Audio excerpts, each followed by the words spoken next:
Bismillahirrahmanirrahim. Assalamualaikum warahmatullahi wabarakatuh.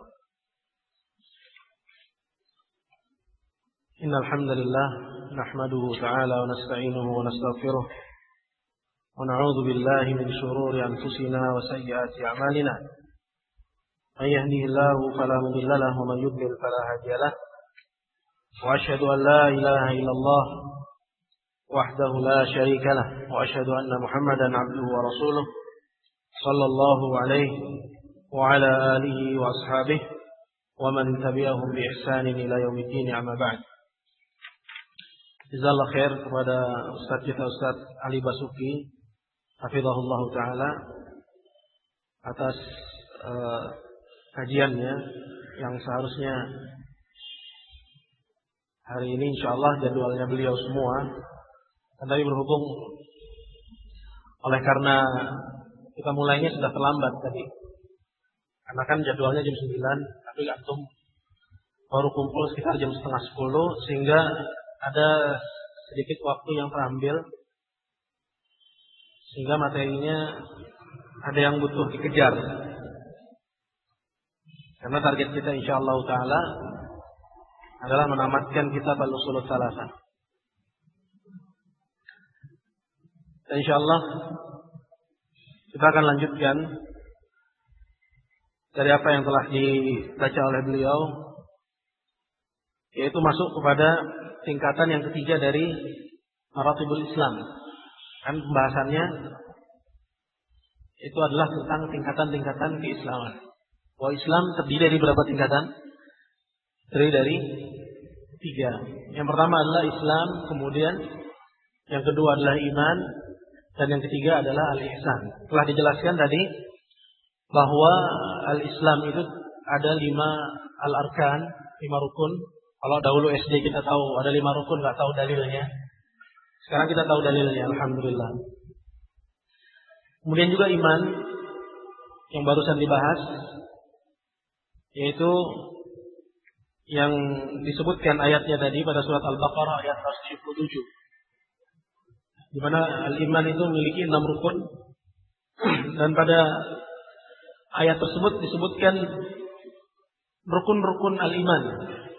Laisal birra an tuwallu wujuhakum qibal masyriq wal maghrib, walakinnal birra man amana billah, katanya. Kebajikan itu bukanlah kalian menghadapkan wajah-wajah kalian apakah ke arah timur atau ke arah barat, melainkan kebajikan itu adalah orang yang beriman kepada Allah. Di sini masuk kepada rukun iman. Yang pertama, man amana billah. Ya. Dan ayat ini berkenaan dengan kisah ketika tahwilul kiblat, dibelokkannya kiblat. Di mana orang-orang al-Yahud di Makkah ketika itu senang kalau Nabi SAW menghadap ke Baitul Maqdis, karena Baitul Maqdis itu kiblat mereka. Maka tatkala Nabi SAW diperintah untuk menghadap ke arah Ka'bah saja, maka mereka protes. Maka Allah Subhanahu wa taala mengatakan bahwa kebajikan itu bukan mengarahkan wajah kalian ke timur ataupun barat, melainkan kebajikan itu adalah kamu beriman kepada Allah. Ini masuk kepada pembahasan iman. Iman kepada Allah, wal yaumil akhir, dan hari akhir, wal malaikah, dan malaikatnya, wal kitab, dan kitab-kitabnya, wan nabiyyin, dan nabi-nabinya. Sisa rukun iman yang ke-6. Ini dibahas dalam surat Al-Qamar ayat 49.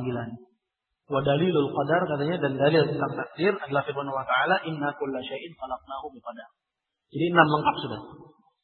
Dan segala sesuatu telah kami ciptakan dengan takdirnya. Ya, dengan takdirnya maksudnya dengan kadar. Karena segala sesuatu ada kadarnya. Manusia ada kadarnya, semua barang ada kadarnya. Begitu juga maksudnya dengan takdirnya, artinya dengan ajalnya. Ya, dengan ajalnya. Bahwa segala sesuatu itu punya masanya. Maka ini pengertian sederhana tentang inna kulla syai'in khalaqnahu biqadar. Segala sesuatu kami ciptakan itu dengan kadarnya. Ini lengkap sudah dalil tentang rukun iman. Nah, kalau ditanya apa dalil tentang rukun iman, yaitu surat Al-Baqarah ayat 77. Ya, di situ dimuat 5 rukun, kemudian yang sisanya yang terdapat dalam surat Al-Qamar ayat 49. Dan pada pembahasan ihsan nanti disebutkan juga dalil dari sunnah. Ya, sekarang kita masuk kepada ihsan.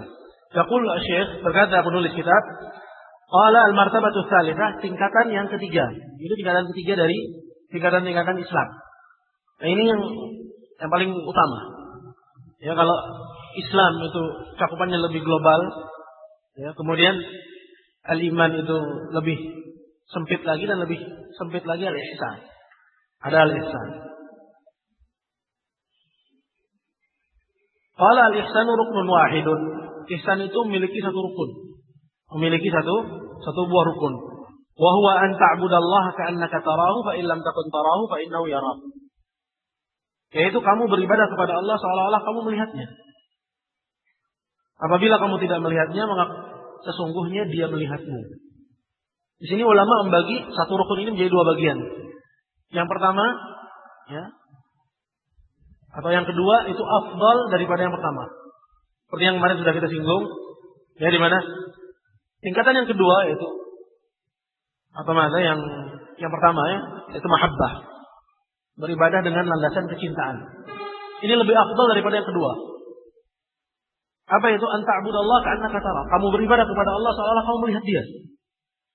Seolah-olah kamu melihat dia. Ini ibadah orang cinta. Orang yang penuh harap, ya, kepada Allah Subhanahu wa taala. Dan yang kedua juga ihsan juga. Ya, tapi dia tidak lebih utama daripada yang pertama tadi. Apa itu? Fa illam takun tara, kalau kamu enggak melihat dia, fa innahu yara. Ketahuilah bahwa dia melihatmu. Itu ibadah orang yang diperhatikan, ibadah orang yang takut.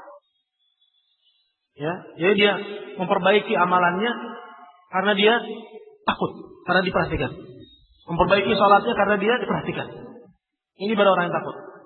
Dan yang lebih utama dari ini itu tadi, yaitu ibadah orang yang cinta. Yang dia seolah-olah melihat Allah Subhanahu wa taala. Qala wa dalilu qauluhu ta'ala, dalilnya adalah firman Allah Ta'ala, innallaha ma'al ladzina taqaw wal ladzina hum muhsinun. Sesungguhnya Allah itu bersama orang-orang yang bertakwa dan mereka berbuat ihsan. Sesungguhnya Allah bersama orang-orang yang bertakwa dan mereka berbuat ihsan. Ya. Ini menunjukkan bahwa Allah Subhanahu wa taala bersama mereka. Orang yang bertakwa mengerjakan yang diperintahkan, meninggalkan dilarang. Ya. Allah bersama mereka. Dan kebersamaan di sini, ya, bukan kebersamaan yang sifatnya umum, tapi kebersamaan yang sifatnya khusus. Karena ma'iyah, kebersamaan Allah Azza wa Jalla itu ada dua. Ada yang sifatnya umum, ada yang khusus. Ada yang sifatnya umum, ada yang sifatnya khusus. Kebersamaan di sini itu maksudnya bahwa Allah Azza wa Jalla menolong, bahwa Allah Subhanahu wa taala menyokong, bahwa Allah Subhanahu wa taala memenangkan, bahwa Allah Subhanahu wa taala membela. Dan kalau dia berdoa, Allah Subhanahu wa taala mendengar. Dan bahwasanya Allah Subhanahu wa taala mengabulkan. Karena pada dasarnya Allah bersama seluruh makhluknya. Bersama kita. Wa huwa fawqa al-'arsy. Dan dia zatnya di atas al-'arsy. Ya, maksudnya bersama di sini Allah melihat, mendengar. Ini kebersamaan yang sifatnya umum. Allah melihat kita, Allah mendengar kita, memperhatikan kita, ya. Memantau gerak-gerik kita. Ini umum. Tapi kalau khusus, itu kepada hamba-hambanya yang khusus. Siapa mereka? Al-muttaqun, orang-orang yang bertakwa, orang-orang yang berbuat ihsan. Nah, kebersamaan di sini dengan mereka tidak seperti yang tadi, yang umum tadi, tapi yang khusus, yaitu apa? Pembelaan, pertolongan, kemenangan, ya, sokongan, dukungan. Itu maksudnya. Wa qauluhu ta'ala, dan firman Allah Ta'ala, ini dalil yang lain. Allah berfirman, wa tawakkal 'alal 'azizir rahim alladzi yaraka hina taqum wa taqallubaka fis sajidin innahu huwas samii'ul 'alim. Dan bertawakkallah kalian kepada Zat yang Maha Mulia lagi Maha Penyayang. Al-Aziz adalah nama Allah yang terkandung situ sifat izzah, kemuliaan. Ar-Rahim nama Allah yang di situ terkandung sifat rahmat.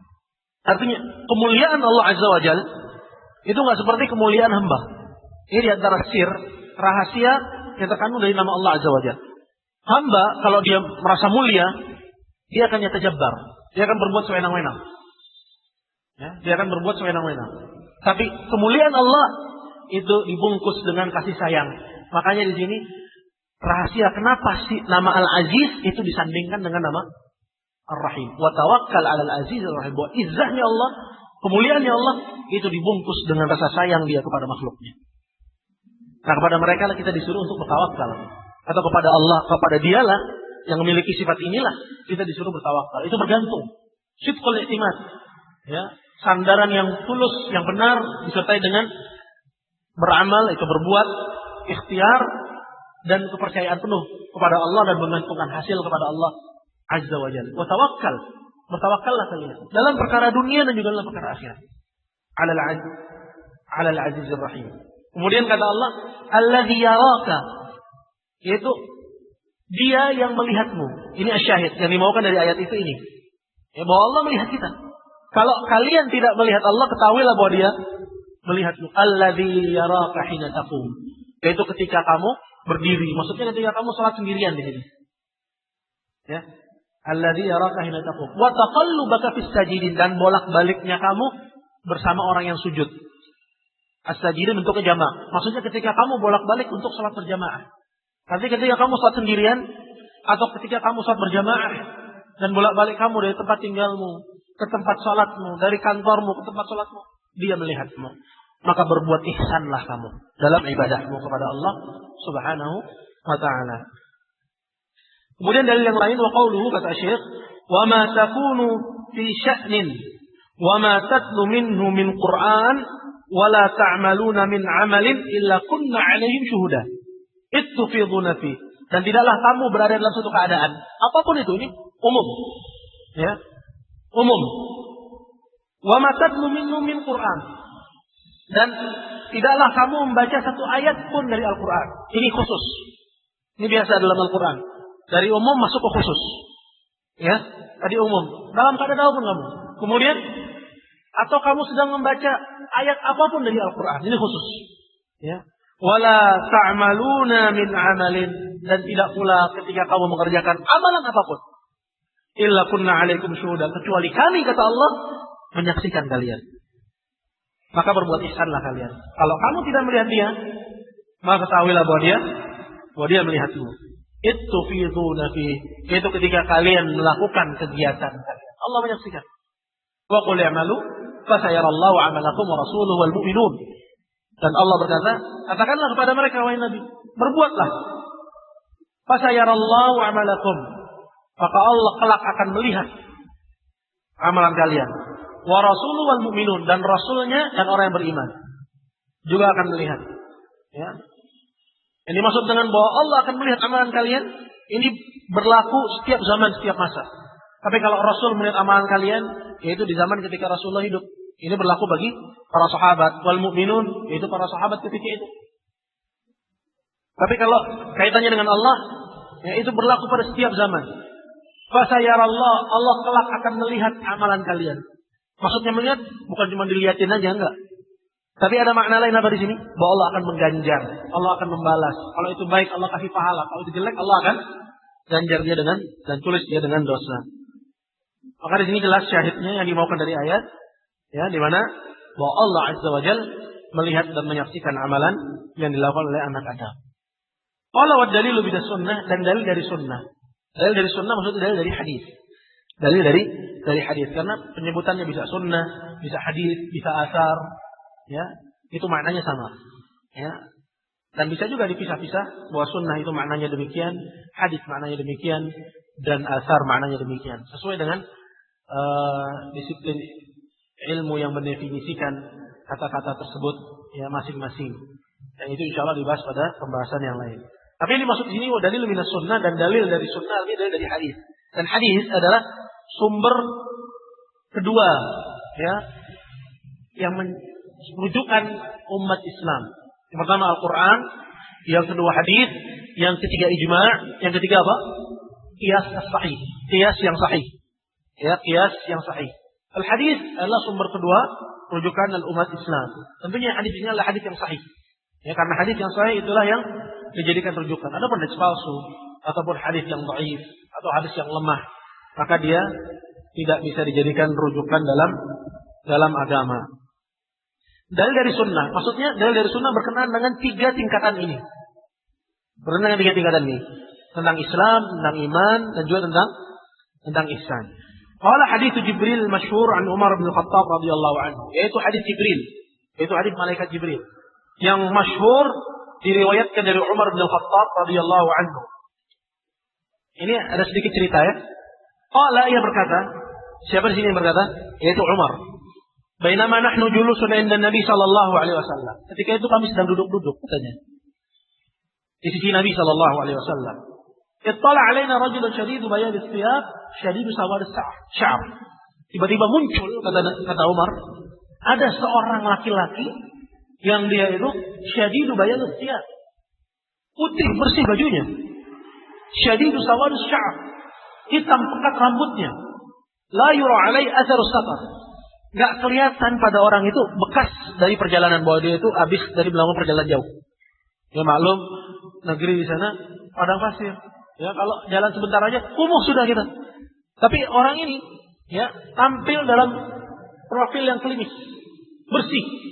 Ya, kata Umar, wala ya'rifu minna ahad, dan tidak seorang pun dari kami yang mengenal orang ini. Ini orang asing, tapi tidak kelihatan darinya bekas bahwa dia habis melakukan perjalanan jauh. Kemudian orang ini fa'asnada rukbatai ila rukbatai. Dia tempelkan tumitnya, ya dua tumitnya kepada dua lututnya kepada dua lutut Rasulullah sallallahu alaihi wasallam. Dia duduk berhadapan-hadapan. Fa'asnada rukbatai ila rukbatai. Wa wada'a kaffayya ala fakhidai, dan dia letakkan dua telapak tangannya di atas pahanya. Paha dia. Di sini di antara faedah disebut oleh para ulama, ini duduknya seorang yang menuntut ilmu agama. Ya. Duduknya orang yang sedang mencari ilmu agama. Dan juga profil orang yang mencari ilmu agama. Dia datang dengan pakaian yang bersih, klinis, wangi, cakep. Seperti itu. Tapi kalau perempuan nggak boleh dia tabarruj ya. Ya. Nggak boleh dia tabarruj. Maksudnya bersih. Ya, jangan sampai yang sebelahnya dikarenakan pecinya nggak dicuci, ya, kebawaan gitu kan.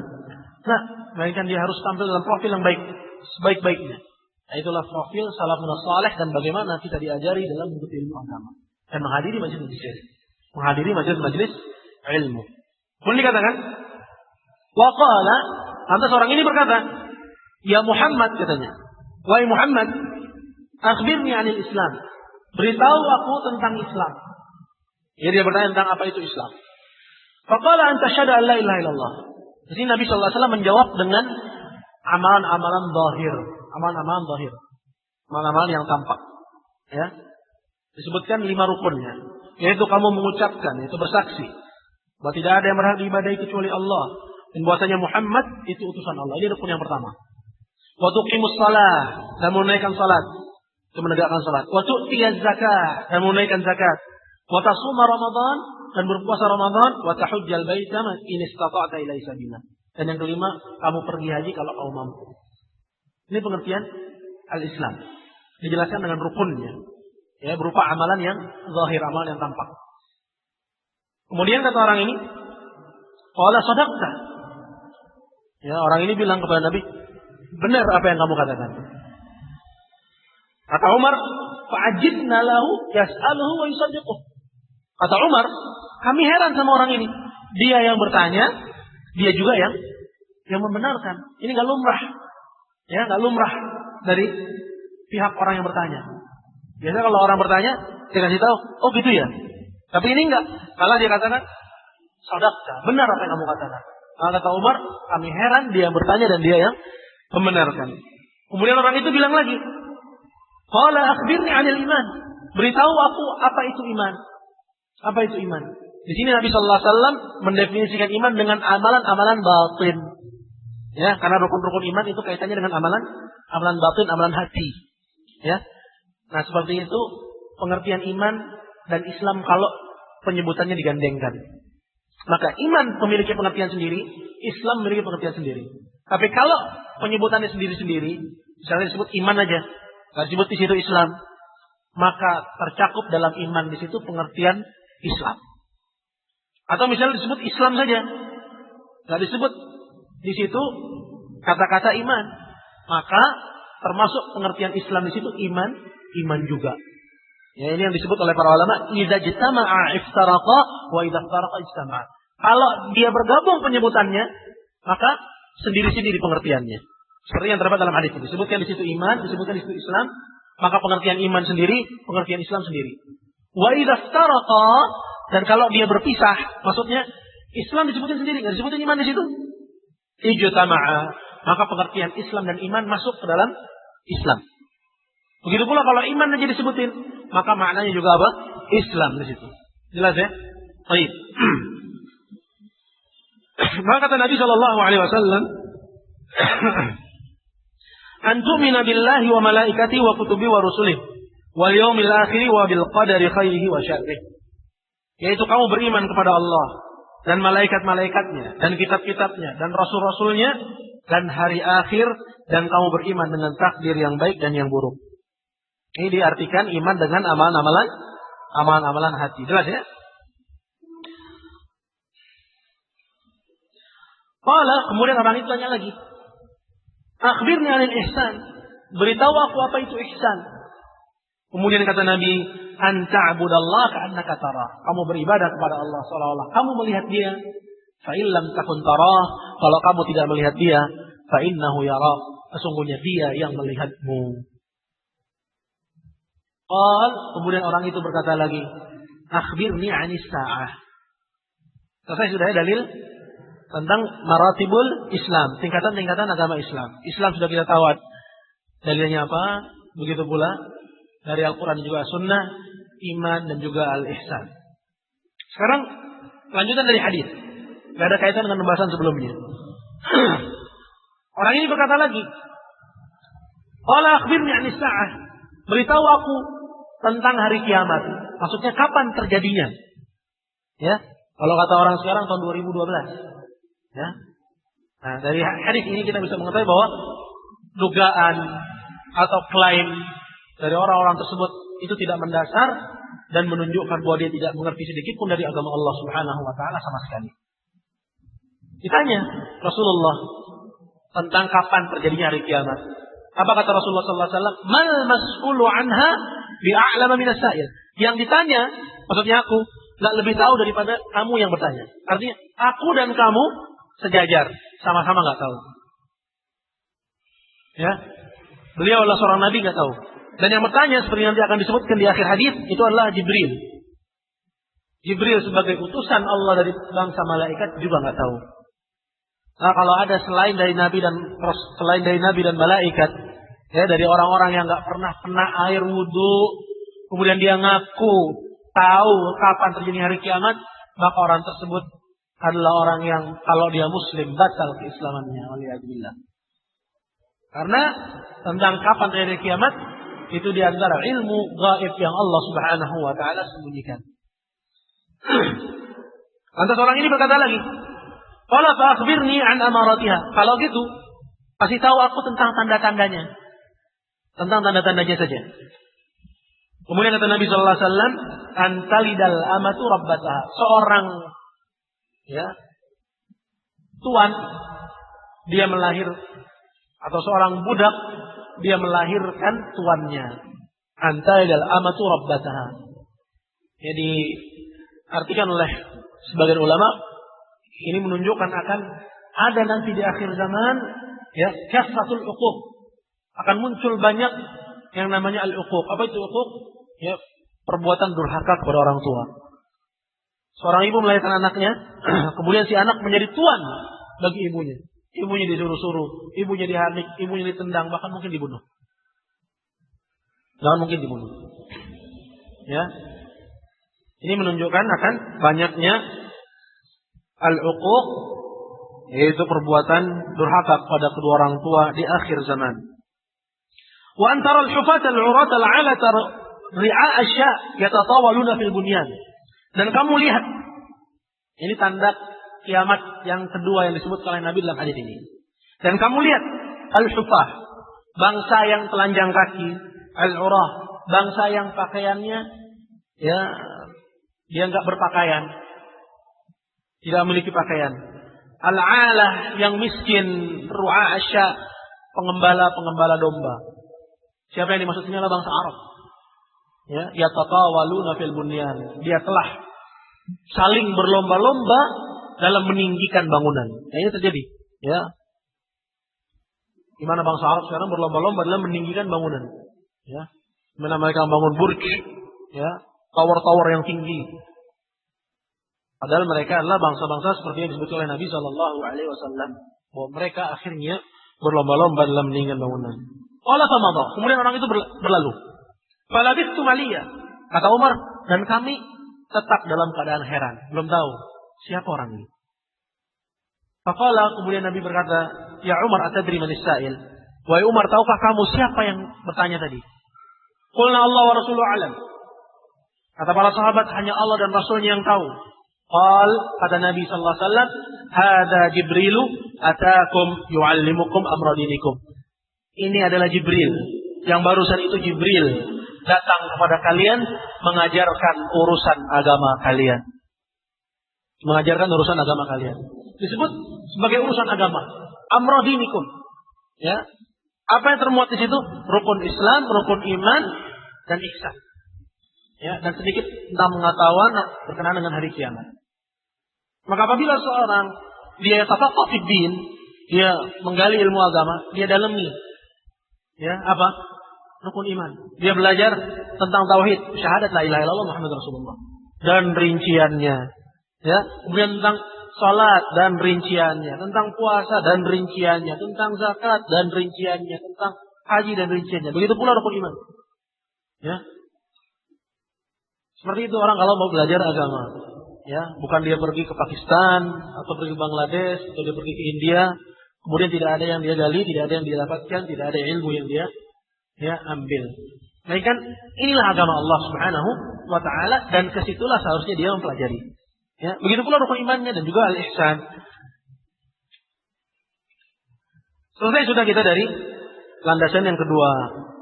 Dan berikutnya adalah landasan yang ketiga. Qala al-aslu tsalits, landasan yang ketiga, ma'rifatu nabiyyikum Muhammadin. Atau Muhammadun juga boleh. Sallallahu alaihi wasallam. Mengenal nabi kalian, yaitu Muhammad sallallahu alaihi wasallam. Ya. Mengenal nabi kita Muhammad. Di sini akan dikenalkan kita dengan namanya, nasabnya, dan juga apa kewajiban kita terhadapnya. Apa kewajiban kita terhadapnya? Ya, setelah kita mengetahui namanya, nasabnya, dan sirah sedikit dari sirahnya, apa kewajiban kita terhadapnya? Sallallahu alaihi wasallam. Wa huwa Muhammad bin Abdullah ibnu Abdul Muttalib ibnu Hashim. Beliau adalah Muhammad bin Abdullah. Ya, bapaknya Abdullah dan kakeknya adalah Abdul Muttalib. Ya, Bani Hashim, dari anak keturunan Hashim. Ya, Hashim ini nama orang. Qala wa Hashim min Quraisy, dan Hashim itu dari bangsa Quraisy. Quraisy ini juga nama orang. Quraisy itu nama orang. Ya. Wa Quraisyun minal Arab, dan Quraisy itu dari bangsa Arab. Wal Arab min dzurriyyati Ismail, dan Arab itu dari keturunannya Nabi Ismail bin Ibrahim al-Khalil alaihi wa ala nabiyyina afdhalus salati wassalam. Ya. Dan Arab itu dari keturunan Ismail, dan Ismail adalah anak dari Nabi Allah Ibrahim al-Khalil. Ya, sang kekasih Allah. Ya, begitu juga Nabi kita juga disebut dengan Khalilur Rahman atau Khalilullah, kekasih Allah Subhanahu wa taala. Khalil itu adalah derajat kasih sayang, derajat cinta yang lebih tinggi daripada sekedar mahabbah. Makanya kalau kita katakan Nabi itu Habibullah, itu kita turunin namanya derajatnya. Ya, karena Allah Subhanahu wa taala sebagaimana disebut oleh Nabi sallallahu alaihi wasallam bahwa dia, yaitu Allah, telah mengambil Ibrahim, atau telah mengambil dirinya, mengambil siapa? Nabi kita Muhammad sallallahu alaihi wasallam sebagai khaliluh, sebagai kekasihnya. Sebagaimana dia telah mengambil Ibrahim sebagai kekasihnya. Disebut dengan kalimat khalil. Khalil itu khullah, derajat yang paling tinggi dari mahabbah. Ya. Orang yang disebut khalil. Ya. Kalau al-mahabbah disebut habib. Maka Nabi sallallahu alaihi wasallam itu lebih pantas disebut dengan Khalilullah ketimbang disebut sebagai Habibullah. Maka ini nasab beliau alaihi salatu wassalam, ya, dari keturunan Nabi Allah Ismail bin Ibrahim al-Khalil alaihi salatu wassalam. Walahu minal umri 63 sanah. Dan beliau memiliki umur 63 tahun. 63 tahun. Minha diantaranya arba'una qablan nubuwah. 40 tahun sebelum kenabian. Wa 23 nabiyya wa rasulah. Dan 23 tahun beliau sebagai nabi dan rasul. Ya. Jadi 40 tahun itu sebelum nubuwah. Wa 23 nabiyya wa rasulah. Dan 23 tahun beliau sebagai nabi dan rasul. Nubbi'a bi Iqra wa ursila bil Muddatsir. Diangkat sebagai nabi dengan Iqra. Itu dengan firman Allah yang terdapat dalam surat Al-Alaq. Ya, maka ketika turun ayat ya, Iqra, kisahnya ma'ruf ketika beliau alaihi salatu wasallam sedang berdiam di Gua Hira, datang kepadanya malaikat Jibril. Kemudian dia mengatakan kepada Rasulullah, "Ya Iqra." Kemudian Nabi mengatakan, "Ma ana biqari." Aku enggak bisa baca. Dirangkul lagi oleh Jibril. Iqra. Dia bilang, "Ma ana biqari." Yang ketiga kali setelah dirangkul, Iqra, baru dia baca. Iqra bismi rabbikal ladzi khalaq. Khalaqal insana min 'alaq. Iqra wa rabbukal akram alladzi 'allama bil qalam. 'Allamal insana ma lam ya'lam. Ya, 5 ayat pertama yang pertama kali turun dan dengannya beliau diangkat sebagai nabi. Sebagai nabi. Wa ursila bil Muddatsir, dan diangkat sebagai rasul dengan firman Allah, "Ya ayyuhal Muddatsir." Ya, itu diperintahkan untuk mendakwahkan at-tauhid. Sebagaimana nanti kita akan dapatkan arti dari ayat-ayat pertama dari surat Al-Muddatsir. Wa baladuhu Makkah, dan negeri beliau adalah Makkah. Ba'athahu Allah bin nadharati 'anil syirk wa yad'u ila tauhid. Ini poin penting. Allah mengutus beliau alaihi salatu wassalam. Ya. Seperti dikatakan bahwa beliau diangkat menjadi nabi dengan Iqra dan diangkat menjadi rasul diangkat sebagai rasul dengan Al-Muddatsir. Kemudian dijelaskan apa risalah beliau alaihi salatu wassalam, apa fungsi dan tugas beliau alaihi salatu wassalam. Dikatakan di sini, ba'athahu Allah angkat dia, Allah utus dia bin nadharati 'anil syirk wa yad'u ila tauhid, untuk memperingatkan manusia dari kesyirikan, ya, dan mengajak manusia kepada tauhid. Untuk itu, ya, sebagaimana kemarin sudah dijelaskan, ya, ketika Nabi SAW mendatangi Waraqah bin Naufal, ya, kemudian menceritakan apa yang dia lihat, yaitu apa? Malaikat Jibril. Kemudian Waraqah mengatakan bahwa tidaklah ada seseorang membawa seperti apa yang kamu bawa, mengajak seperti apa yang kamu ajak, kecuali dia akan diusir dan akan disakiti. Wah, ini adalah sunnah madat, ya, sunnatullah yang telah berlalu. Bahwa semua nabi dan rasul mengajak kepada ajaran ini. Itu apa? Memberi peringatan dari kesyirikan dan mengajak kepada at-tauhid. Qala wa dalilu qauluhu ta'ala. Dalil akan hal ini adalah firman Allah Ta'ala, "Ya ayyuhal muddatsir, qum fa'anzir, wa rabbaka fakabbir, wa thiyabaka fatahhir, war rujza fahjur, wa la tamnun tastakthir, wa li rabbika fasbir." Wahai orang yang berselimut, kata Allah, qum, bangun, itu bangkit. Ya, fa'anzir, dan berilah peringatan. Wa rabbaka fakabbir, dan Rabbmu besarkanlah, maksudnya agungkanlah dia. Wa thiyabaka fatahhir, dan pakaianmu sucikanlah. War rujza fahjur, dan berhala hajarlah dia, tinggalkanlah. Wala tamnun tastakthir, dan jangan kamu memberi dengan mengharap balasan yang lebih. Wali rabbika fasbir, dan kepada Rabbmu maka bersabarlah. Itu ayat yang pertama sampai ayat yang ke-7 dari surat Al-Muddatsir. Dijelaskan di sini wa ma'na qum fa'anzir, arti dari firman Allah qum fa'anzir, bangun dan berilah peringatan, artinya yunziru 'anil syirk, bangun dan berilah peringatan dari kesyirikan. Wa yad'u ila tauhid, dan ajaklah manusia kepada tauhid. Wa rabbaka fakabbir, dan Rabbmu agungkanlah, artinya ay adzimhu bit tauhid, agungkanlah dia dengan tauhid.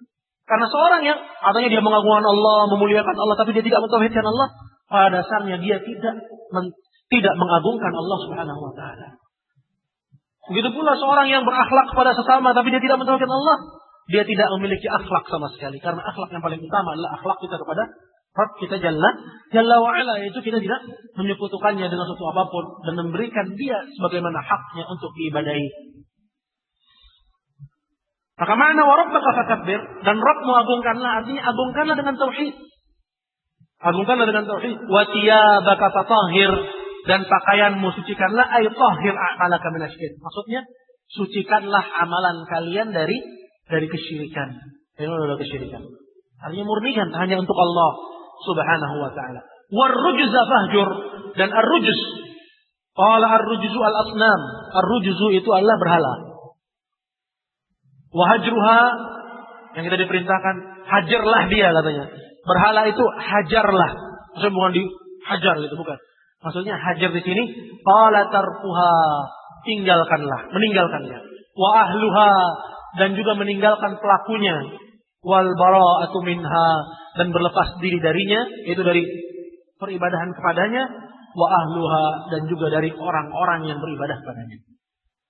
Jadi berlepas diri di sini, berlepas diri dari kesyirikan, dan juga berlepas diri dari para pelaku kesyirikan itu.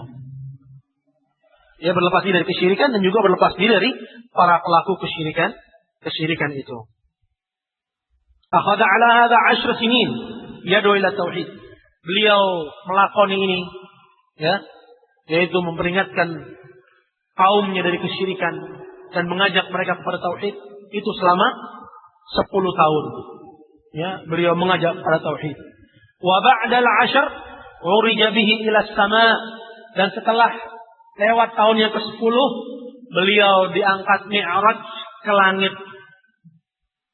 Diangkat mi'raj ke langit, wa furidat alaihi salawatul khams, dan diwajibkan kepadanya salat 5 waktu.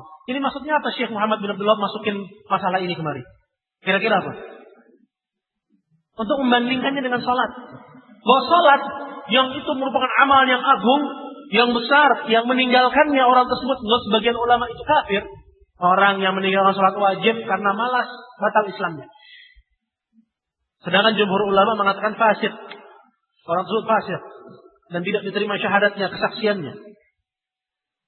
Salat yang agung yang semua kita memuliakannya, ya, itu baru diwajibkan pada tahun ke-10. 10 tahun Nabi cuma disuruh untuk mengajak kepada tauhid. Kira-kira mana lebih agung, tauhid atau as-salat? Tauhid a'zam. Tauhid jauh lebih agung. Ya. Baru diwajibkan pada tahun ke-10. Ya. Ini lebih ditekankan lagi oleh Syekh Muhammad bin Abdul Wahab rahimahullah dalam kitab beliau Sitta Mawadi' min as-Sirah. 6 perkara, 6 pelajaran dari sirah nabawiyah. Ya, tentang masalah ini. Jadi ini maksud dari Syekh Muhammad wal ilmu indallah. Ya, bahwa at-tauhid itu a'zam wa akbar, di mana salat yang mulia, yang agung dalam Islam itu baru diwajibkan setelah berlalu 10 tahun kenabian. 10 tahun kenabian. Wa shalla fi Makkah 3 sinin. Beliau salat di Makkah 3 tahun. 3 tahun beliau salat di Makkah. Ya, dia tahun ke-11, 12 dan tahun 13. Ya, wa ba'da umira bil hijrah ila al-Madinah, dan setelah itu baru beliau diperintahkan untuk hijrah ke Madinah. Baru setelah itu beliau diperintahkan untuk hijrah ke Madinah. Sekarang beliau akan masuk, atau Syekh Muhammad bin Abdul Wahab rahimahullah akan sedikit mengupas tentang masalah hijrah. Ya, akan sedikit membahas tentang masalah hijrah. Qala wal hijratu, dan hijrah itu adalah al-intiqalu min baladi syirk ila baladil Islam. Berpindah dari negeri syirik kepada negeri Islam, negeri kufur kepada negeri Islam.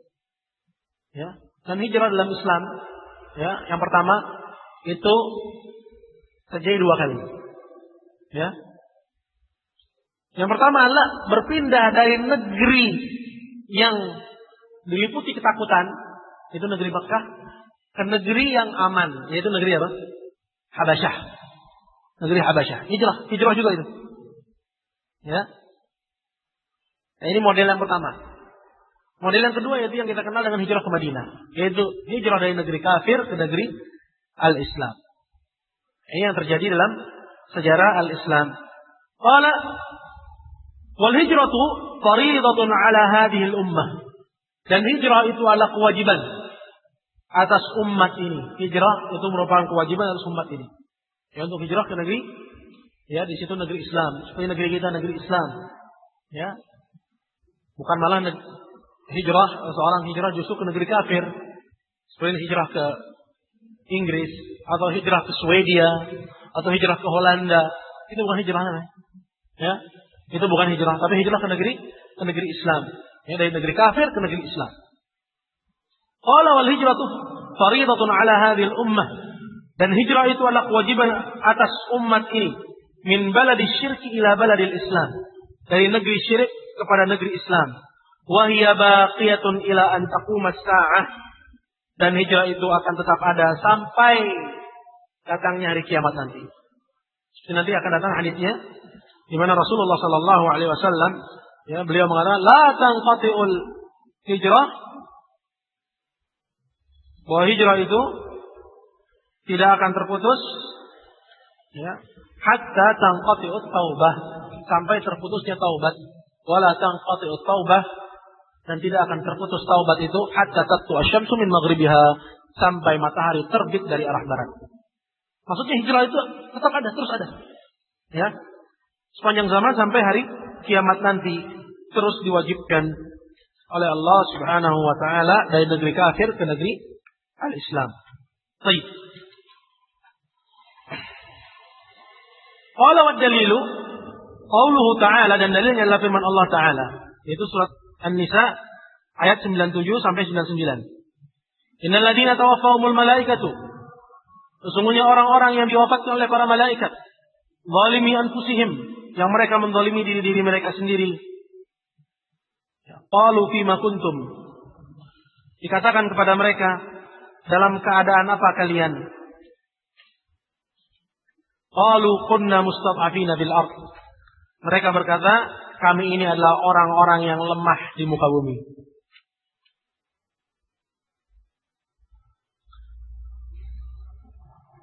Qalu alam takun ardullahi wasi'atan fatuhajiru fiha, maka dikatakan kepada mereka, bukankah bumi Allah itu luas sehingga kalian hijrah di sana? Faulaika ma'wahum jahannam, maka mereka itulah tempat kembali mereka jahannam. Wasa'at masira, dan jahannam itu adalah seburuk-buruk tempat kembali. Maka nggak ada uzur kepada mereka yang mampu untuk hijrah. Ya, itu hijrah dalam rangka apa? Untuk menyelamatkan agama.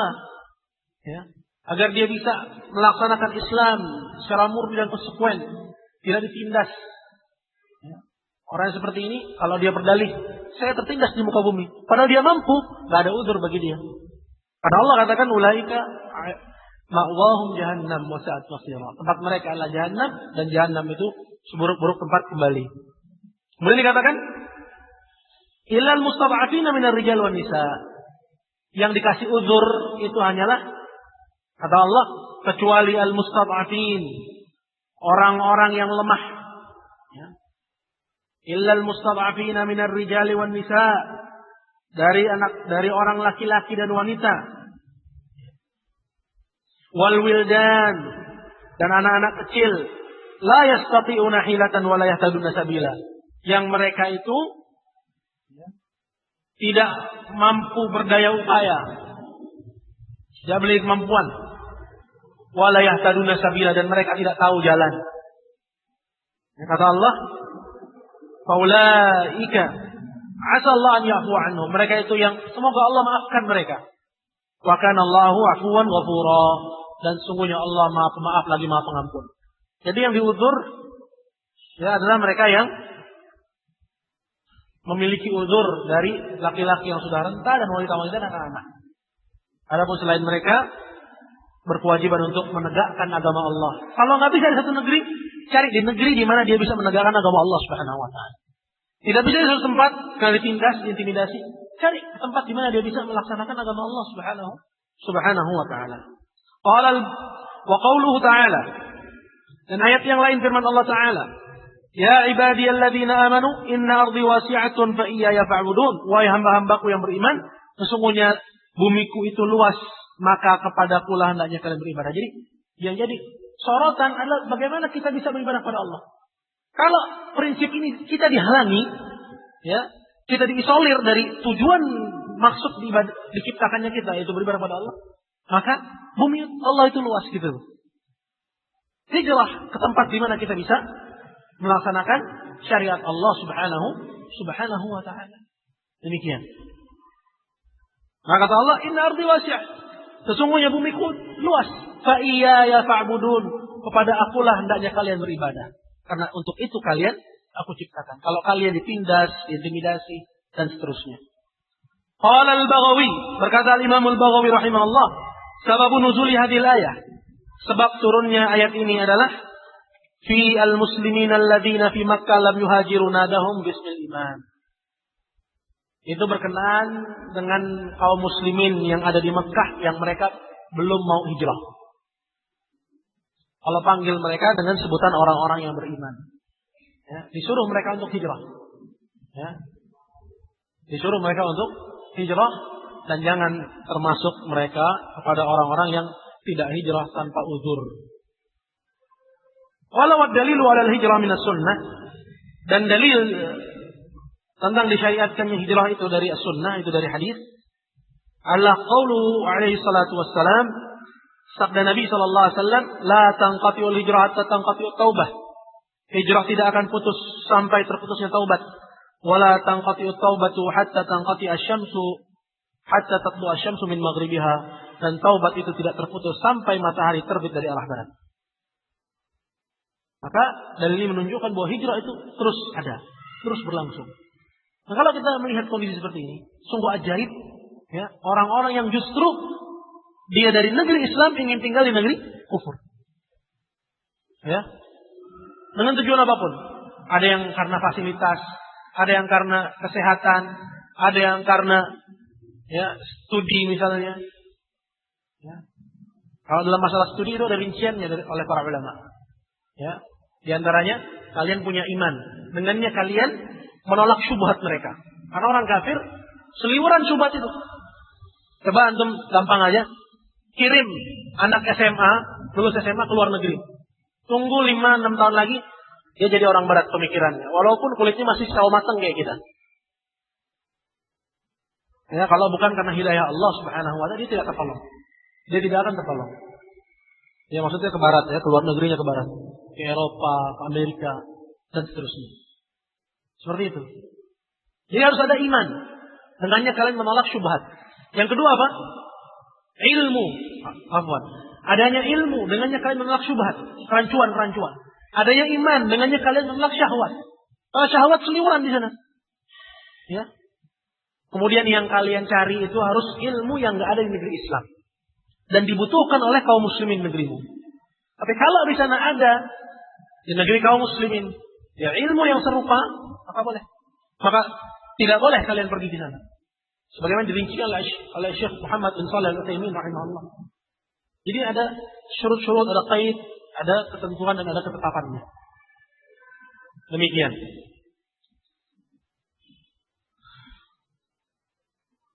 Selanjutnya qala, falamma istaqarra fil Madinati, maka tatkala Nabi sallallahu alaihi wasallam menetap di Madinah, ya, umira bi baqiyati syara'il Islam, mithlu zakat was shaum wal hajj wal adzan wal jihad wal amr bil ma'ruf wan nahy anil munkar wa ghairi dzalika min syara'il Islam. Barulah ketika itu beliau diperintahkan dengan syariat-syariat Islam yang lain.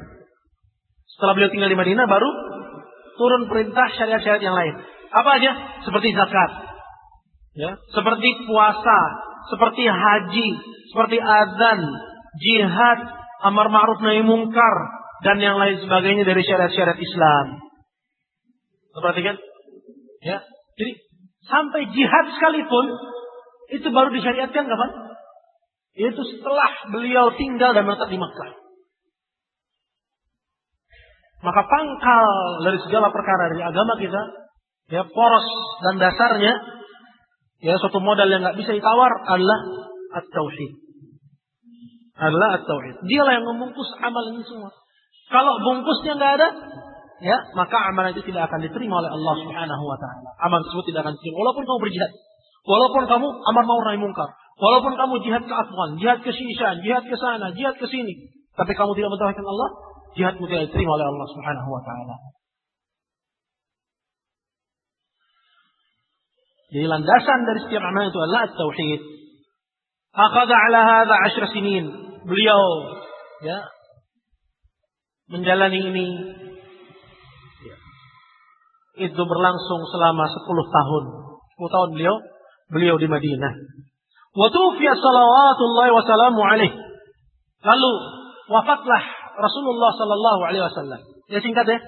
Ya kalau mau rinci, Anda rekomendasikan baca kitab Rahiqil Makhtum ya karya Syekh Safiyur Rahman Mubarakfuri dari sejarah Sirah Nabawiyah. Ini kitab yang direkomendasikan oleh Syekh bin Baz.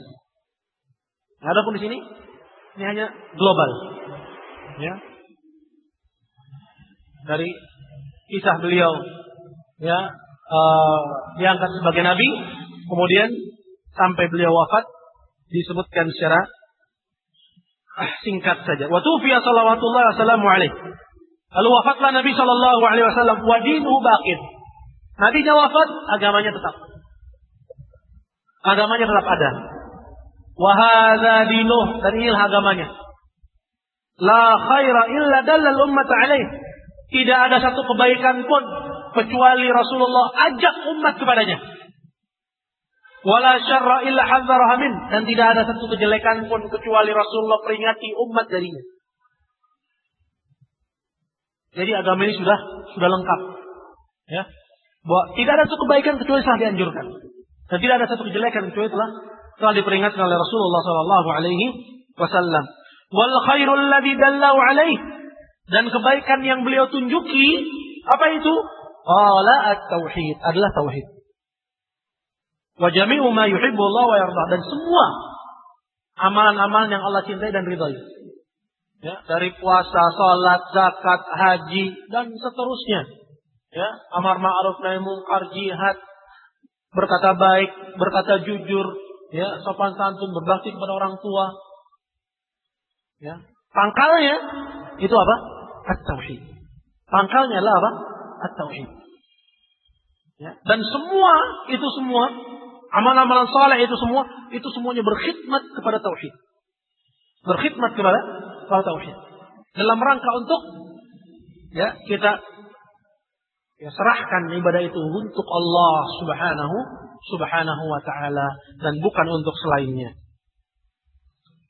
Qala wasyarr alladhi hadzara minhu, dan kejelekan yang Allah peringatkan, apa itu? Apa kejelekan yang Allah peringatkan? Jangan kamu berzina. Jangan kamu mencuri. Jangan kamu merampok. Jangan kamu korupsi. Ya. Kejelekan yang Nabi alaihi salatu wasallam peringatkan itulah kesyirikan. Ini yang paling utama. Ini pangkal dari kejelekan. Pangkal dari kejelekan. Wa jami'u ma yukrihu Allah wa ya'ba, dan semua yang Allah benci ya dan Allah murkai. Ya, termasuk dari perzinaan dan seterusnya dari kejelekan dan keburukan tadi. Dan pangkalnya adalah apa? Kesyirikan kepada Allah Subhanahu wa taala. Kesyirikan kepada Allah Subhanahu wa taala. Qala ba'athahu Allah ila an-nasi kaffah. Allah mengutus beliau kepada manusia seluruhnya.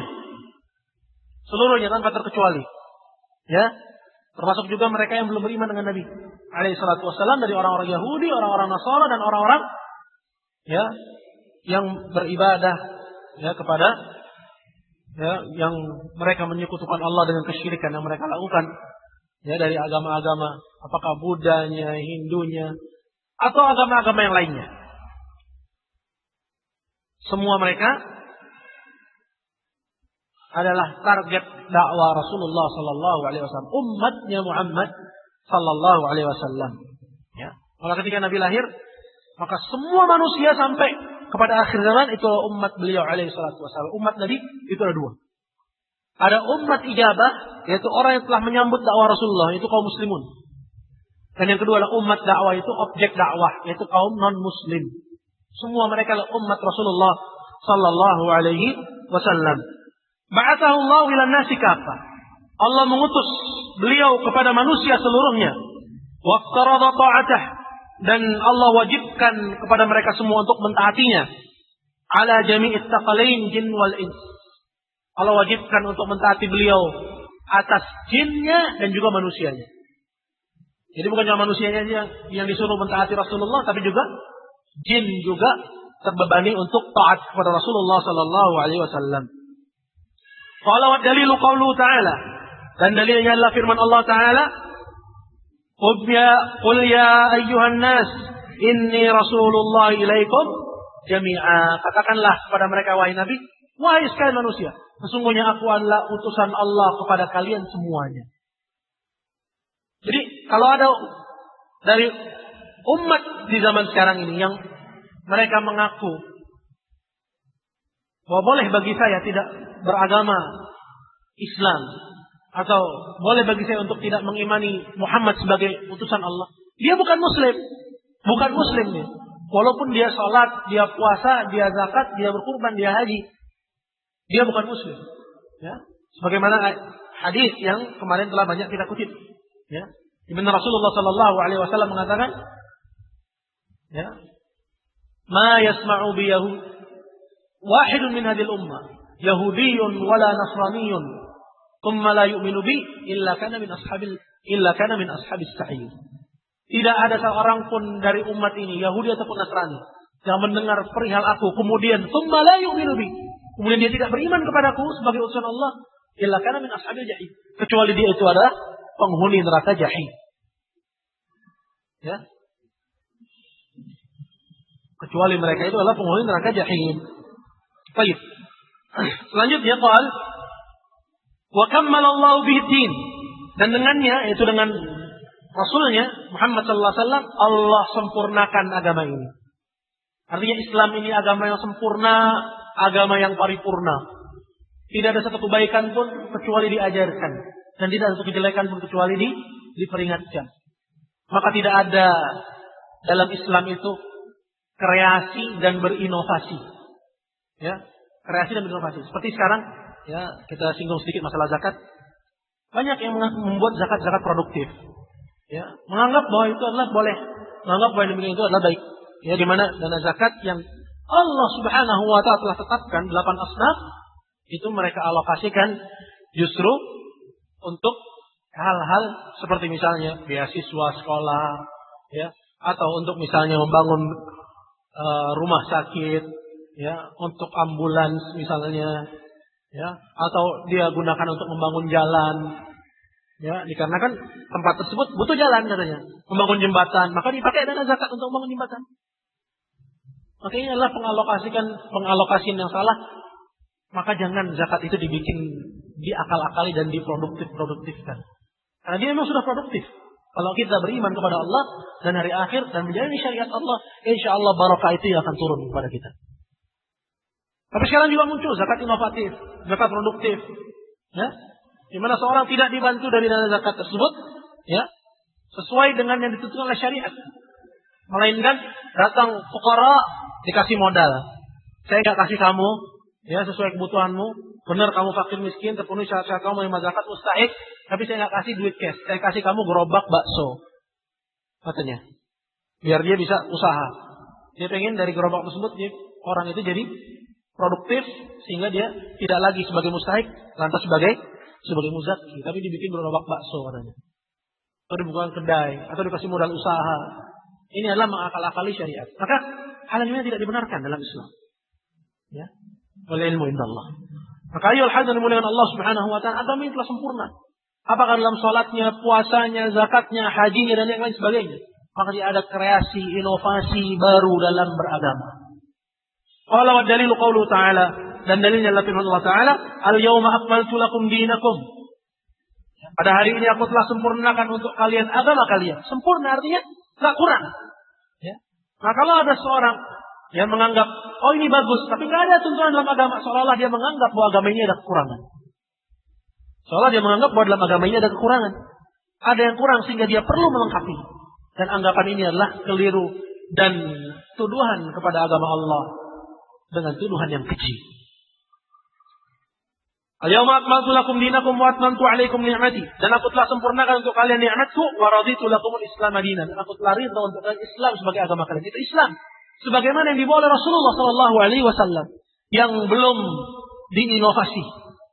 Ya. Islam yang atiq, yang antik dalam bahasa kita. Ya, yang produk jadul yang kita mau. sebagaimana yang diwarisi oleh Rasulullah sallallahu alaihi wasallam. Itu yang akan membawa rahmat lil alamin. Ya, tapi kalau sudah banyak inovasi, maka ini sudah masuk pemikiran-pemikiran dari luar Islam yang mengotorinya. Yang menurut orang yang memasukkannya itu adalah melengkapi dan menyempurnakan Islam, akan tapi justru itu menghancurkan Islam min haitsu la yash'urun. Dalam kondisi mereka tidak menyadarinya. Waliyadzubillah. Qala wa dalilu ala mautih. Dan dalil bahwa beliau wafat adalah firman Allah Subhanahu wa taala yang berbunyi, innaka mayyitun wa innahum mayyitun thumma innakum yaumal qiyamati 'inda rabbikum takhtasimun. Sesungguhnya kamu wahai Nabi wafat. Wa innahum mayyitun, dan mereka juga yang orang-orang musyrikin, kufar, maksudnya juga termasuk kita dari kaum muslimin selain Rasulullah sallallahu alaihi wasallam wafat. Wa innahum mayyitun thumma innakum yaumal qiyamati 'inda rabbikum takhtasimun. Kemudian kalian nanti dari kiamat di hadapan Rabb kalian akan berbantah-bantah. Ya, kalian akan berbantah-bantah. Ayat ini menunjukkan bahwa Nabi sallallahu alaihi wasallam wafat. Ya. Dan semua manusia itu juga wafat. Wan nasu idza matu yub'atsun. Dan manusia apabila mereka wafat, mereka akan dibangkitkan. Ini Syekh Muhammad bin Abdul Wahhab masuk kepada sedikit pembahasan tentang keimanan terhadap hari akhir. Itu rincian dari keimanan terhadap hari akhir. Yang pertama disebut adalah masalah al-ba'ats, yaitu kebangkitan. Ya, di mana orang yang hidup ketika diwafatkan oleh Allah Subhanahu wa taala, nanti di hari akhir semua mereka akan dibangkitkan oleh Allah Subhanahu wa taala. Qala wa dalilu qauluhu ta'ala. Dan dalilnya adalah firman Allah taala, "Minna khalaqnakum wa fiha nu'idukum wa minha nukhrijukum taratan ukhra." Darinya lah kami ciptakan kalian, maksud dari tanah. Dari bumi. Wa fiha nu'idukum, dan kepadanya lah kalian akan kami kembalikan. Ditanam, dikubur di bumi. Wa minna nukhrijukum taratan ukhra, dan darinya lah kalian kami keluarkan sekali lagi. Ini menunjukkan bahwa kita akan dibangkitkan di bumi ini. Ya. Akan dibangkitkan dari alam kubur kita, ya, dari tempat ya di mana kita dikubur nanti, yaitu dari dalam tanah. Ya. Ini keyakinan ini akidah Ahlussunnah wal Jamaah, bahwa setiap manusia itu akan dibangkitkan oleh Allah Subhanahu wa taala. Adapun orang-orang kafir, mereka yang kufur kepada hari kebangkitan, ya, seperti yang Allah Subhanahu wa taala ceritakan dalam Al-Qur'an, za'amal ladzina kafaru alla yub'atsu. Mereka menyangka bahwa mereka tidak dibangkitkan. Qul bala wa rabbi. Katakanlah, tentu sungguh demi Rabbku, la tub'atsunna, kalian benar-benar akan dibangkitkan. Tsumma tunabba'unna bima 'amiltum. Kemudian kalian akan dikabarkan kepada kalian kembali apa yang dahulu pernah kalian kerjakan di dunia. Kemudian kata Allah, inna dzalika 'ala Allah yasir. Yang demikian itu bagi Allah mudah saja. Mudah saja.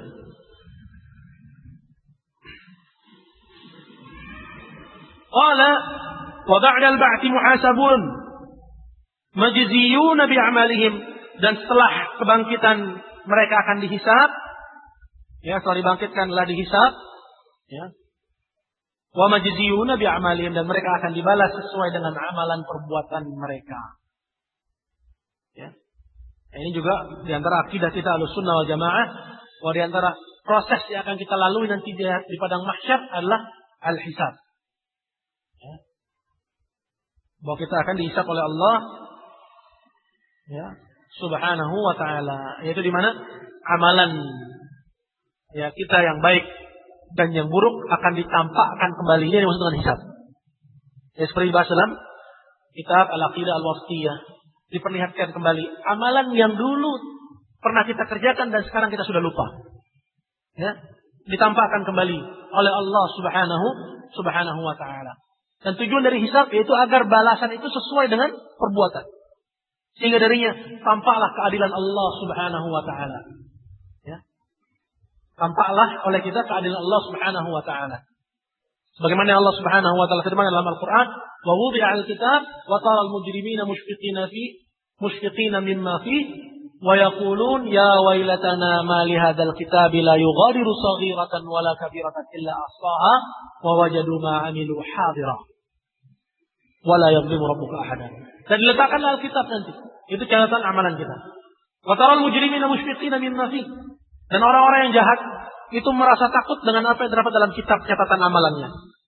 Ya, mushfiqina mimma fi. Wa yaqulun, dan mereka berkata, celakalah kami. Kitab apa ini? Tidak menyisakan yang besar ataupun yang kecil kecuali semuanya didata. Didata oleh Allah Subhanahu wa taala. Yang besar maupun yang kecil. Wa wajadu ma 'amilu hadira, dan mereka dapati apa yang pernah mereka kerjakan dahulu di dunia hadir kembali, ingat lagi dia. Wala yadhlimu rabbuka ahada, dan Rabbmu tidak menzalimi siapapun. Sehingga tampaklah di situ keadilan Allah Subhanahu wa taala. Baik. Bentar lagi habis ya.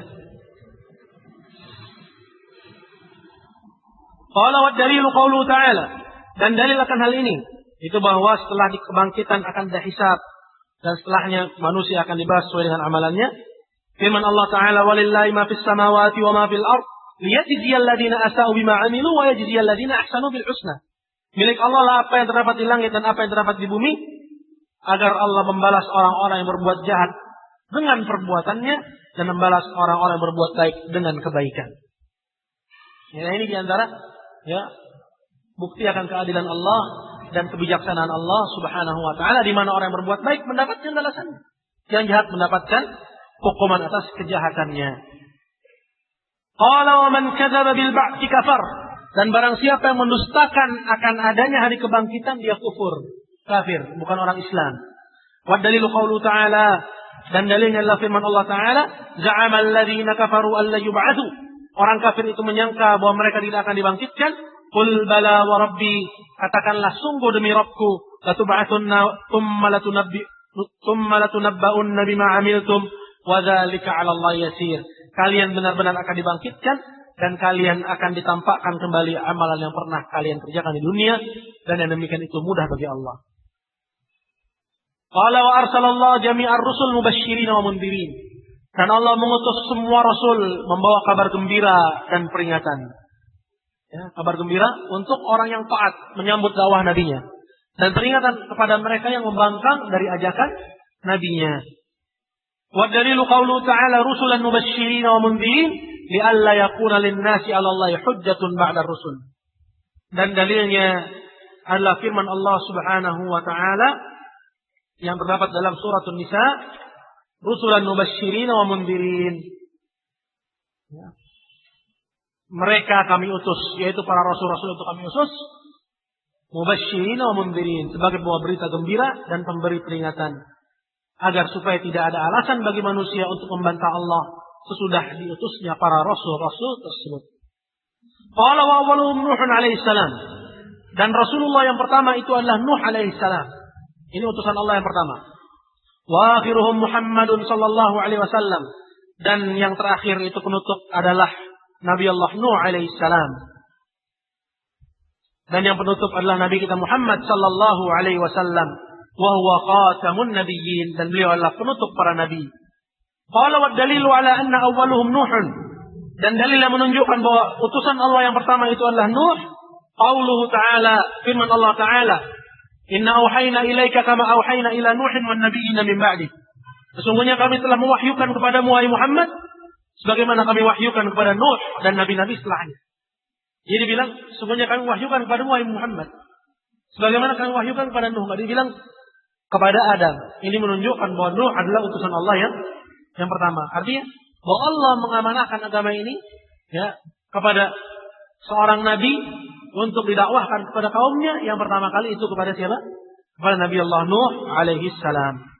Wa kullu ummatin, dan setiap umat, ba'atsallahu ilaihim rasula, yang Allah utus kepada mereka rasulnya, min Nuhin ila Muhammadin, dari semenjak Nuh sampai Muhammad, semua mereka ya'muruhum bi ibadatillahi wahdah. Semua mereka mengajak umatnya untuk beribadah kepada Allah semata, wa yanhahum an ibadatit taghut, dan melarang mereka dari peribadahan kepada taghut. Melarang mereka dari peribadahan kepada taghut, yaitu kepada selain Allah Azza wa Jalla. Qala wa dalilu qauluhu ta'ala, Dan dalilnya adalah firman Allah Ta'ala, وَلَقَدْ بَعَثْنَا فِي كُلِّ أُمَّةٍ رَسُولًا أَنِ اعْبُدُوا اللَّهَ وَاجْتَنِبُوا الطَّاغُوتَ. Dan sungguh kami telah mengutus pada setiap umat rasulnya masing-masing. Beribadahlah kalian kepada Allah dan tinggalkanlah peribadahan kepada taghut. Jadi semua nabi dan rasul semuanya mengajak kepada tauhid dan memperingatkan umatnya dari peribadahan kepada selain Allah Subhanahu wa taala. Waftaradallahu ala jami'al ibad al-kufru bit-taghut wal imanu billah. Dan Allah mewajibkan kepada semua hamba, segenap hamba untuk kufur. Mengingkari maksudnya di sini. Mengingkari peribadahan kepada taghut dan beriman kepada Allah semata. Ini prinsip la ilaha illallah. Yaitu an-nafi wal isbat. Ya. Menafikan peribadahan kepada selain Allah dan menetapkan ibadah itu hanya milik Allah. Karena itu isi dari la ilaha illallah. Tidak ada yang berhak diibadahi kecuali Allah. Tidak ada yang berhak diibadahi menafikan ibadah dari selain Allah. Illallah kecuali Allah menetapkan ibadah itu hanya untuk Allah Subhanahu wa taala. Qala Ibnu Qayyim rahimahullah. Berkata Ibnu Qayyim rahimahullah taala, makna taghut, arti dari taghut itu adalah ma tajawaza bil 'abdu hadda min ma'budin aw matbu'in aw muta'. Segala sesuatu yang diperlakukan secara berlebih-lebihan dari yang diibadahi. Ya, jadi kalau ada yang diperlakukan berlebih-lebihan dan dia diibadahi, maka dia taghut. Ya. Seperti misalnya, apa saja yang diibadahi selain Allah. Karena selain Allah tidak layak untuk diibadahi. Ya. Baik kalau Isa dia diibadahi selain Allah, apakah dia taghut? Taghut dari sisi yang beribadah kepadanya. Maryam, ya, bundanya Isa, ya, mereka yang beribadah kepadanya lah yang menjadikannya sebagai taghut. Itu dari sisi orang yang beribadah kepadanya. Nah, adapun Isa dan Maryam itu tidak ridha dengan peribadahan orang-orang yang beribadah kepadanya. Jadi segala sesuatu yang diperlakukan secara berlebihan oleh hamba dari yang diibadahi, au matbu' atau yang diikuti. Ya, arti siapa sih yang diikuti? Ya. Apakah dia itu pemimpin, ya, pemimpin negeri ataupun tokoh agama? Ya. Secara berlebihan, maka dia itu adalah taghut. Apa batasan berlebihan di sini? Yaitu diikuti, ya, dalam perkara yang tidak diridhai oleh Allah Subhanahu wa taala. Dan yang ketiga, qala au muta' atau ditaati. Ya. Sebagian Allah mengelompokkan bahwa ini maksud dengan diikuti di sini kembalinya kepada tokoh agama. Kalau mereka diikuti tanpa dalil, maka yang mengikutinya telah menjadikan dia sebagai taghut. Adapun muta' yang ditaati, ini kembalinya kepada pemimpin negeri yang para pengambil keputusan. Kalau mereka ditaati tanpa dalil, maka mereka itu adalah at-taghut. Qala wat-tawaghitu katsirun. Dan taghut itu ada banyak. Wa ru'usuhum khamsatun. Dan pemimpin-pemimpinnya itu ada 5. Yang pertama iblisun la'anahullah. Yang pertama adalah iblis, semoga Allah melaknatnya. Yang kedua, waman ubida wa huwa radin. Siapa saja yang diibadahi selain Allah dan dia ridha dengan peribadahan tersebut. Siapa saja yang diibadahi selain Allah dan dia ridha dengan peribadahan tersebut. Yang ketiga, waman da'an nasa ila ibadati nafsih. Dan siapa saja yang mengajak orang lain untuk beribadah kepada dirinya, itu taghut. Wa man idda'a syai'an min ilmil ghaib, dan siapa saja yang mengaku-ngaku mengetahui ilmu gaib, ya, ilmu gaib, ya, mengetahui kapan hari kiamat, ya, mengetahui di mana tempat benda hilang, mengetahui akan terjadi apa hari esok, ini mengaku-ngaku mengetahui yang gaib, itu taghut. Jadi para dukun itu adalah taghut. Wa man hakama bi ghairi ma anzalallah, dan siapa saja yang berhukum dengan selain hukum Allah Subhanahu wa taala. Ini ru'usnya 5, ya. Kedengkotnya itu 5, seperti yang disebutkan. Qala wa dalilu qauluhu ta'ala, dan dalilnya adalah firman Allah taala, itu dalil bahwa Allah wajibkan kita untuk beriman kepada Allah saja dan kufur kepada taghut.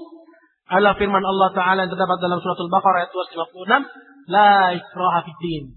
Tidak ada paksaan dalam agama. Qad tabayyana rusydu minal ghayy. Telah tampak al-haq dari kesesatan. Faman yakfur bit-taghuti wa yu'min billah faqad istamsaka bil urwatil wuthqa. Barang siapa yang dia kufur kepada taghut dan beriman kepada Allah, maka dia telah berpegang dengan buhul tali yang amat kuat lan fisamalah yang tidak pernah putus. Wallahu samiun alim, dan Allah Maha mendengar lagi Maha mengetahui. Hadza makna la ilaha illallah. Inilah makna la ilaha illallah, yaitu beriman kepada Allah dan kufur kepada at-taghut.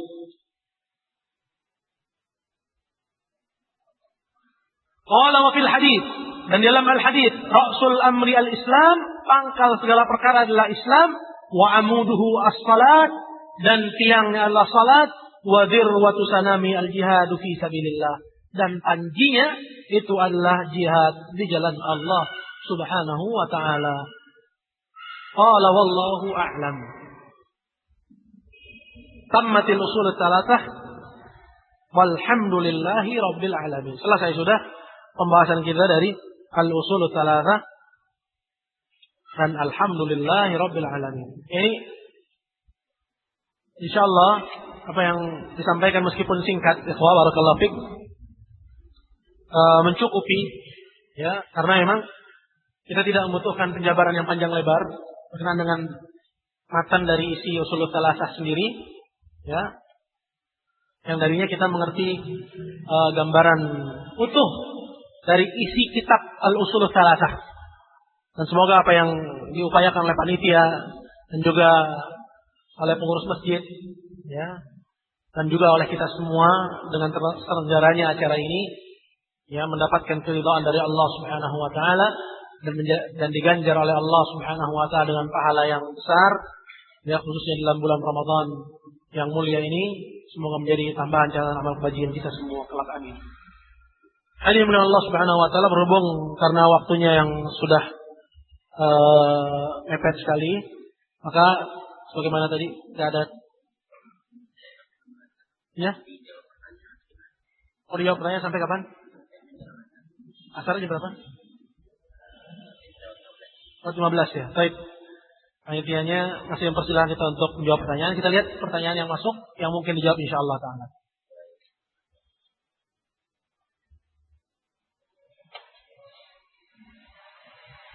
Apakah maksud dari kata kami dalam ayat Al-Quran yang kadang orang-orang kafir penduduk Islam ya,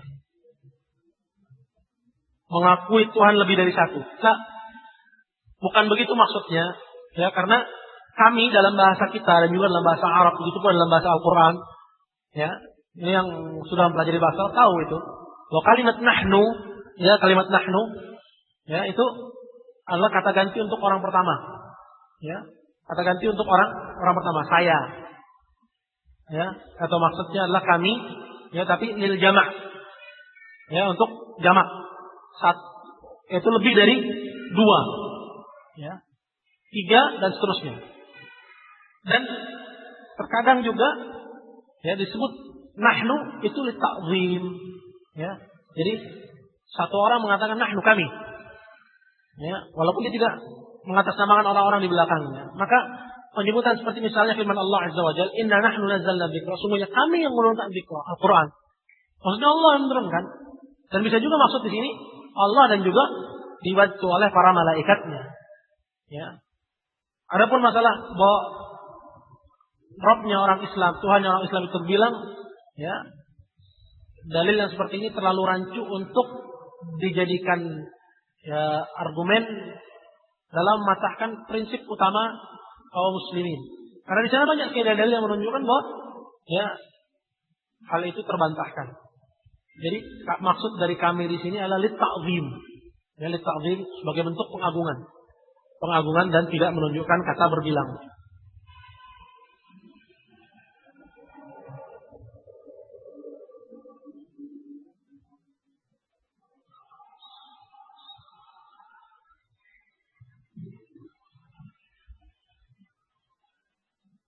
Yang lain.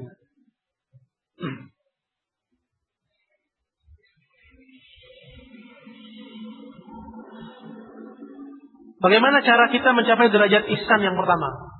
Apakah ada rukun-rukun yang mesti dijalani? Derajat ihsan yang pertama yaitu yang disebutkan anta'budallah ka'annaka tarah, yaitu menumbuhkan rasa kecintaan kita kepada Allah Azza wa Jalla. Tapi gimana kita bisa cinta kepada Allah kalau kita nggak kenal? Kan kata orang, ya, apa? Apa? Tak kenal maka tak sayang. Maka bagaimana kita bisa mengenal Allah Azza wa Jalla? Yaitu dengan mempelajari tauhidul asma'i was sifat. Nama-nama dan sifat-sifat Allah Azza wa Jalla. Ya, maka kita akan mengenal siapa Rabb kita Jalla wa Ala dan keagungannya dan kemahaperkasaannya dan maha rahmatnya, maha rahimnya, ya, maha kasih sayangnya, maha keras azabnya, ya, maha pengampunnya, maha pemaafnya. Dari nama-nama yang banyak dan sifat-sifat yang tiada terhingga, dengannya akan tumbuh kecintaan kepada Allah Azza wa Jalla.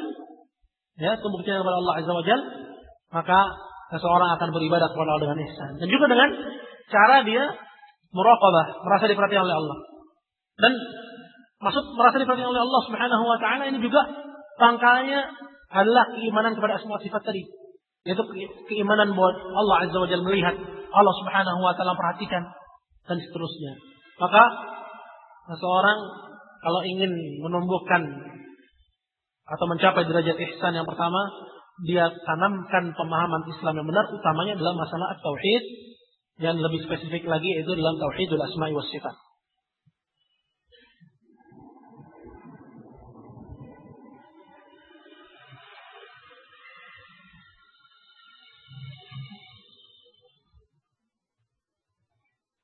Akhir-akhir ini ada seorang yang mengaku Rasul, bukan Nabi, dan berdakwah di internet untuk mengajak orang-orang mengikutinya. Dia berdalilkan bahwa ayat yang ada di Al-Quran hanya penutup Nabi.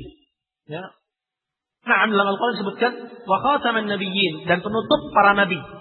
Dan Nabi itu pengertian lebih umum daripada Rasul. Maka disebutkan oleh Syekh Ibnu Utsaimin, kalau yang umum itu telah tertutup, maka yang khusus itu praktis tertutup. Ya. Dan Nabi SAW juga menyebutkan dalam sebuah hadis, "Lau kana ba'di nabi," kalau ada setelahku seorang nabi, ya, lakana Umar, pastilah Umar orangnya.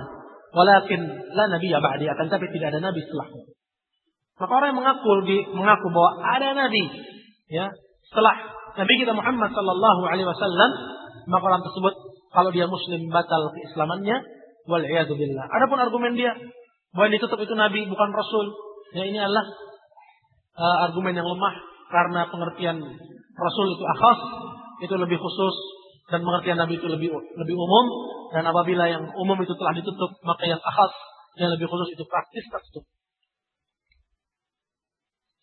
Lagi. Ya, karena nggak ingat sekarang, nanti aja lah. Nggak siap apa.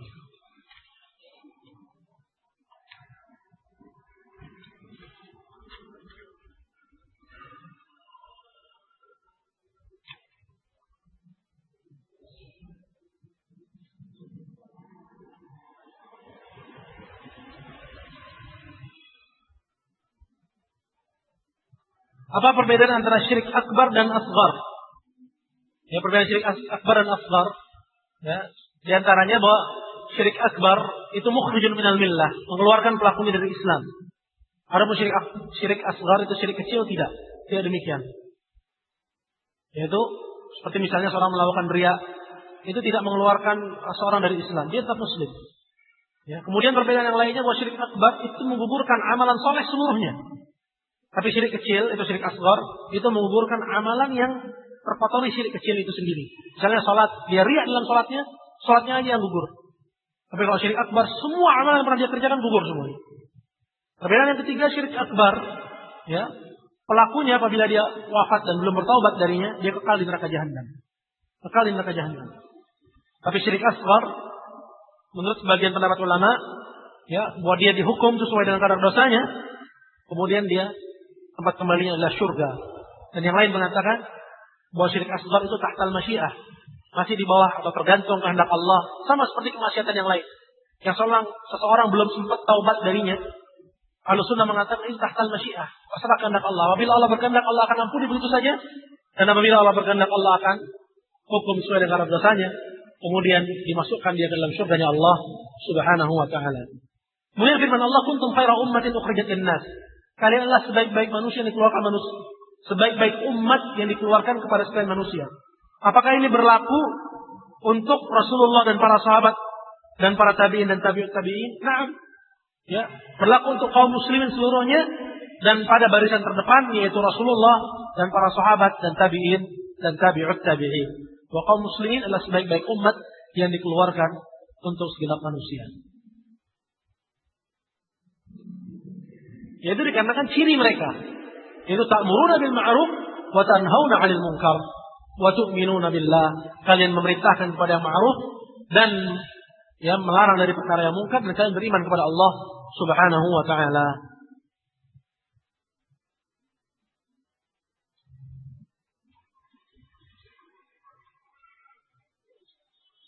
Saya mendengar dari beberapa hadis bahwa dari sekian banyak nabi hanya Rasulullah yang dapat memberi syafaat dan tidak boleh memohon syafaat kepada Rasulullah. Mohon dijelaskan dengan gamblang bagaimana seharusnya seorang muslim dalam bersikap dan beramal. Masalah syafaat, Nabi sallallahu alaihi wasallam diberi wewenang untuk memberi syafaat, dan selain Nabi juga diberi wewenang untuk memberi syafaat. Bahkan kaum muslimun, al-mujahidun, mereka yang berjihad wafat, mati syahid di jalan Allah. Begitu pula Al-Quran, itu memberi syafaat. Dan juga as-siyam, puasa juga bisa memberi syafaat. Dan banyak yang bisa memberi syafaat. Adapun yang dimaksud bahwa hanya Nabi Muhammad yang bisa memberi syafaat, yaitu syafaatul uzma. Syafaat yang paling besar. Apa itu syafaatul uzma? Yaitu al-maqamul mahmud, kedudukan yang paling tinggi, yang sering kita baca doanya setelah azan. Itu maqamul mahmud. Apa itu? Yaitu syafaat yang diberikan kepada ahli mauqif. Yaitu ketika manusia telah dikumpul oleh Allah di padang mahsyar, kemudian Allah Subhanahu wa taala murka dan dia tidak murka dengan kemurkaan yang seperti itu sebelumnya. Matahari Allah dekatkan sehingga manusia ditenggelamkan oleh keringatnya sesuai dengan kadar amal mereka masing-masing. Kemudian mereka mendatangi para nabi untuk meminta kepada Allah agar manusia bisa berlalu dari padang mahsyar. Dan semua nabi tersebut mengungkapkan uzurnya masing-masing. Saya tidak mampu. Sampai akhirnya mereka datang kepada Nabi Muhammad SAW dan Nabi mengatakan analah. Itu adalah milikku dan itu adalah milikku. Maka Nabi SAW ketika itu dia sujud dan meminta kepada Allah Subhanahu wa taala agar manusia bisa beranjak dari padang mahsyar. Nah, ini disebut dengan syafaatul uzma. Dan begitu juga syafaat yang khusus dimiliki oleh Nabi adalah syafaat yang diberikan kepada calon penghuni surga untuk masuk surga. Karena ketika penghuni surga telah lepas dari as-sirat, dari jembatan yang Allah bentangkan di antara dua bibir jahannam, mereka dapati pintu surga dalam keadaan tertutup. Kemudian Rasulullah Shallallahu Alaihi Wasallam mengetuknya, kemudian ditanya siapa, kemudian dijawab Muhammad, kemudian dikatakan untuk kamulah aku diperintahkan untuk membuka. Maka dibukakanlah pintu surga, kemudian masuklah penghuni surga ke surga. Ini syafaat yang khusus. Adapun yang lainnya, dari macam-macam syafaat yang banyak jenisnya, selain Rasulullah Shallallahu Alaihi Wasallam juga bisa memberi syafaat. Ini dibahas dalam pelajaran akidah, di antaranya kitab Aqidah Al-Wasithiyah. Dan tidak boleh memohon syafaat kepada Rasulullah. Nah, karena syafaat itu bukan milik Nabi. Syafaat itu milik Allah Azza wa Jalla. Qul lillahi syafa'atu jami'ah. Katakanlah hanya milik Allah lah syafaat itu seluruhnya. Jadi Nabi cuma diberi wewenang untuk memberi syafaat. Yang memiliki siapa? Allah. Maka kita minta syafaat dari Allah. Kita katakan, Allahumma syafi' fi ya nabiyyah. Ya Allah, izinkanlah nabimu memberi syafaat kepadaku. Jadi seperti itu, bukan mintanya kepada Nabi sallallahu alaihi wasallam. Kalau kita minta kepada Nabi syafaat, kita jatuh kepada bentuk meminta kepada selain Allah perkara yang tidak disanggupi kecuali oleh Allah, dan ini jatuhnya pada syirik akbar. Jatuhnya pada syirik besar, wal iyadu billah. Wallahu taala ala wa alam.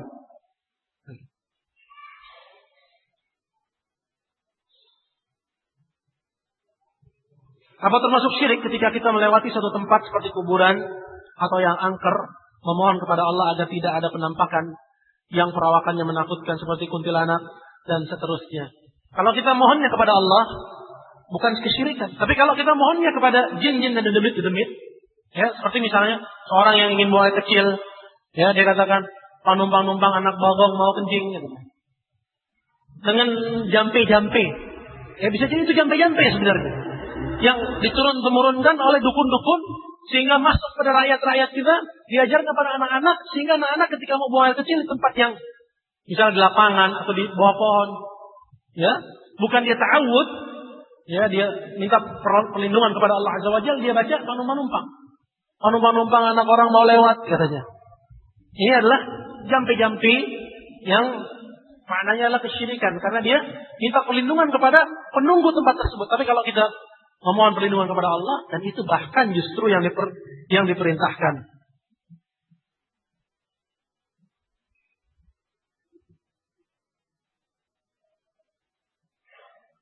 Apa termasuk syirik ketika seorang berkata misal, wahai Syekh Fulan, jadikan aku muridmu. Nah, ini tidak termasuk kesyirikan.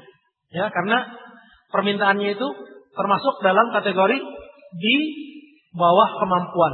Ya, bawah kemampuan. Seperti seorang yang minta kepada selain Allah, misalnya kepada orang tuanya, dari urusan yang disanggupi oleh orang yang bersangkutan, maka itu tidak termasuk dari kategori kesyirikan. Wahai Pak Presiden, bawalah negara ini dan pimpinlah menuju masyarakat sejahtera. Tetapi dengan keyakinan semua bergantung kepada Allah dan ini hanya ungkapan keinginan kita dan bukan doa pada si makhluk tersebut.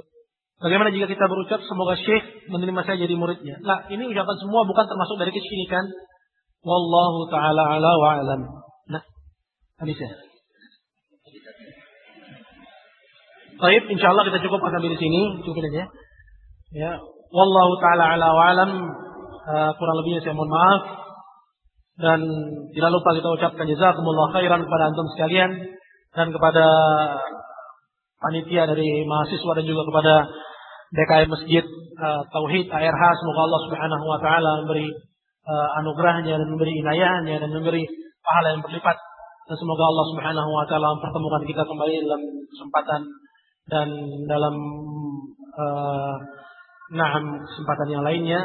Wal ilmu indallah. Subhanakallahumma wa bihamdik asyhadu an la ilaha illa anta astaghfiruka wa atubu ilaik. Assalamualaikum warahmatullahi wabarakatuh. Jazakallahu khairan.